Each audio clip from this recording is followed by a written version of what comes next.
you have to have a plan to implement your strategy. So you come up with the strategy and the budget, and then to implement it, you need to come up with specifics. That's where we're talking specific things. I'm not going to go out to fancier restaurants. I'm not going to go out to eat as often. I'm going to not spend as much money on clothes or not buy designer items, decrease my cable services. All those things will allow you to decrease your spending, but you need a plan to get that going. So it's about what specifically are you going to change in order to make your plan work. This can also be, I'm going to change the way I invest. I was just putting money into CDs, or I was putting money into bonds, and I'm going to do more equities, or I'm going to buy specific stocks that get better returns. I'm going to do something in order to provide a better return on investment. When are you going to do this? Most things don't happen immediately that day. If you're going to change your method of investing, you need to learn how to do it. You need to find the right institution. You need to set up the accounts, and then you need to fund the accounts and start the investment. It may take you a month or something. It depends. You need to set the schedule. You need to account for that with your budget process. Each of these things needs a deadline. So metrics.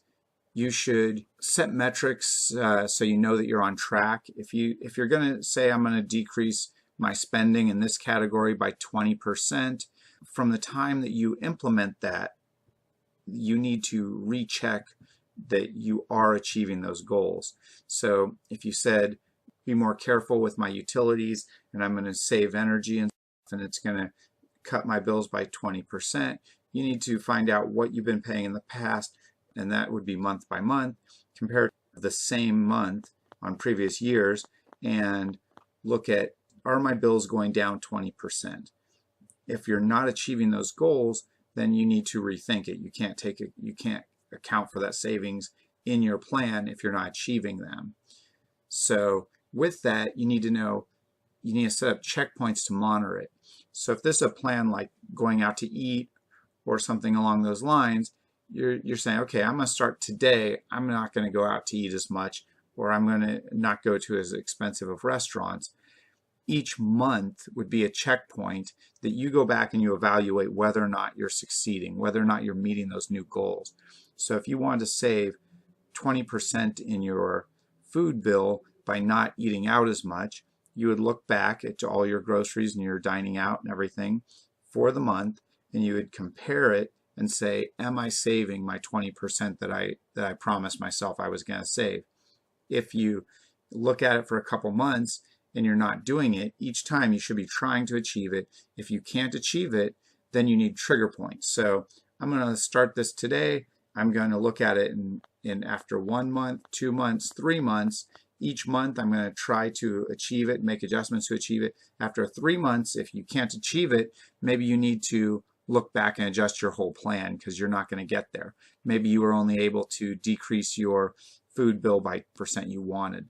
Then you need to adjust your budget and how it affects all of your savings and investments to account for that.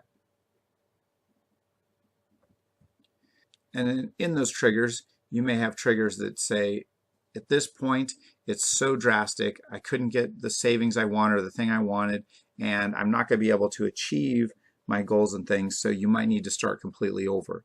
The other time, you might need to start over and do an entirely new financial plan. Whenever you have a major life event, if you get a new job that has significantly different pay, if you move to a new area, if you move to a new house that's more expensive, anything like that, getting married, getting divorced, those things will have a significant impact on your income, on your expenses, possibly on your goals. So you need to start back and do the entire financial planning process here again, just to make sure that it still meets your needs, your goals,